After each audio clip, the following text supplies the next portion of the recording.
1966. The Lower East Side, New York. The building was humble, the membership small, yet Srila Prabhupada's vision encompassed the whole world. Amid the cacophony of a storefront at 26 Second Avenue in New York, Srila Prabhupada had begun teaching the science of Krishna consciousness to a motley congregation drawn from the local community. Then, in his characteristically far-seeing way, he founded the International Society for Krishna Consciousness. "We shall call our society ISKCON." Prabhupada laughed playfully when he first coined the acronym. He had initiated the legal work of incorporation that spring while still living on the Bowery. But even before its legal beginning, Prabhupada had been talking about his International Society for Krishna Consciousness. And so it had appeared in letters to India and in the Village Voice. A friend had suggested a title that would sound more familiar to Westerners, International Society for God Consciousness. But Prabhupada had insisted, Krishna Consciousness.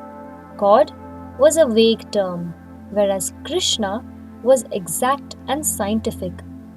God consciousness was spiritually weaker, less personal.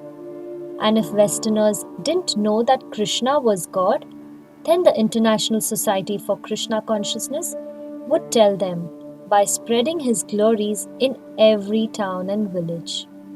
Krishna consciousness was Prabhupada's own rendering of a phrase from Srila Rup Goswami's Padyavali, written in the 16th century.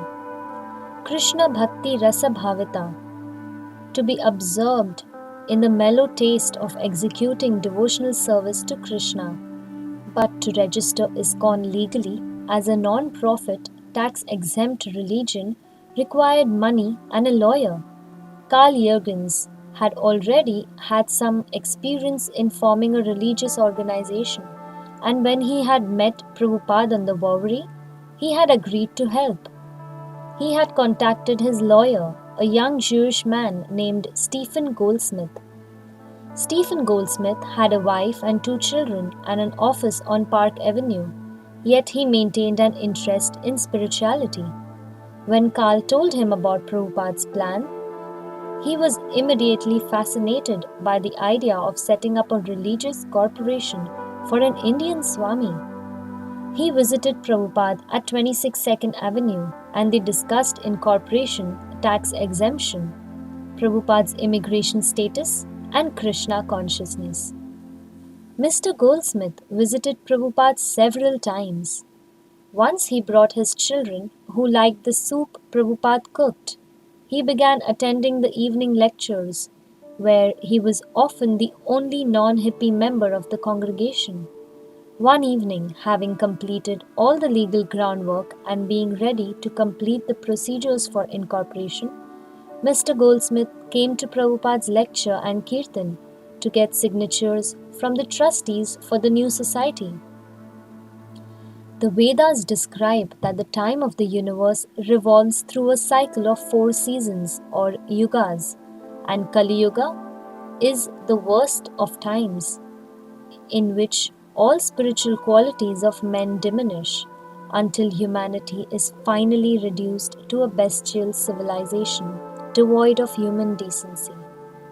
Yet, for 10,000 years after the advent of Lord Chaitanya, there is a possibility of a golden age of spiritual life, an eddy that runs against current of Kali Yuga, with a vision that soars off to the end of the millennium and far beyond, and yet, with his 2 feet planted solidly on 2nd Avenue, Srila Prabhupada has begun an international society for Krishna consciousness.